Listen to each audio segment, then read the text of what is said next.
Maïf Sport Planet présente C'est quoi le challenge? Une mini-série pour comprendre les enjeux environnementaux et la façon dont le sport peut s'en saisir en musclant ses solutions. La biodiversité. La biodiversité, c'est la partie vivante de la nature. Animaux, végétaux, champignons, bactéries et virus interagissent entre eux et avec leur environnement. Ensemble, ils forment des écosystèmes où chacun a sa place et son mode de vie.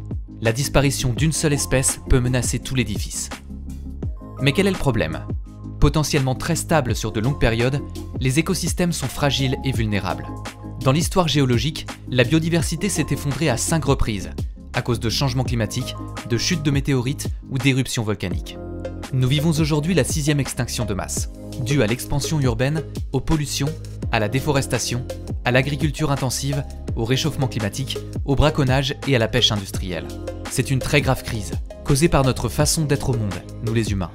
Si nous ne protégeons pas et ne restaurons pas la biodiversité, nous ferons face à de vastes épidémies et à de graves difficultés d'approvisionnement en eau potable et en nourriture.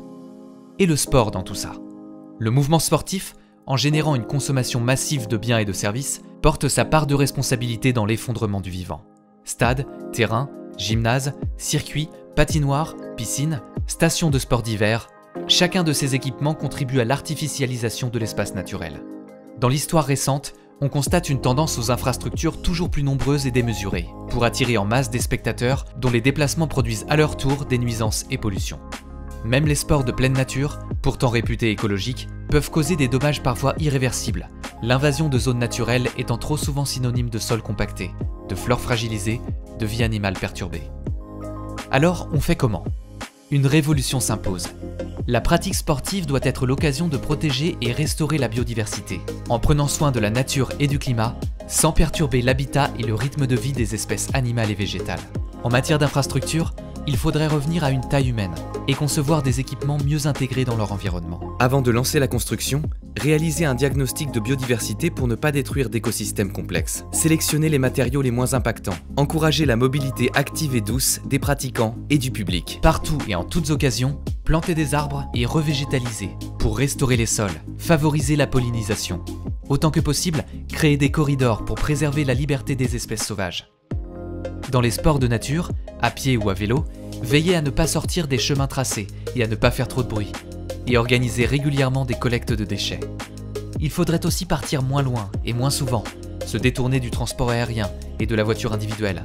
Pourquoi courir un marathon à New York alors qu'il y a des courses près de chez soi? En achetant et en consommant un maximum de produits locaux, vous éviterez l'impact énorme de l'agro-industrie sur la biodiversité, sur terre et dans les mers. Des milliers d'hectares de nature sont détruits chaque année pour faire place à des plantations en monoculture ou à l'élevage extensif.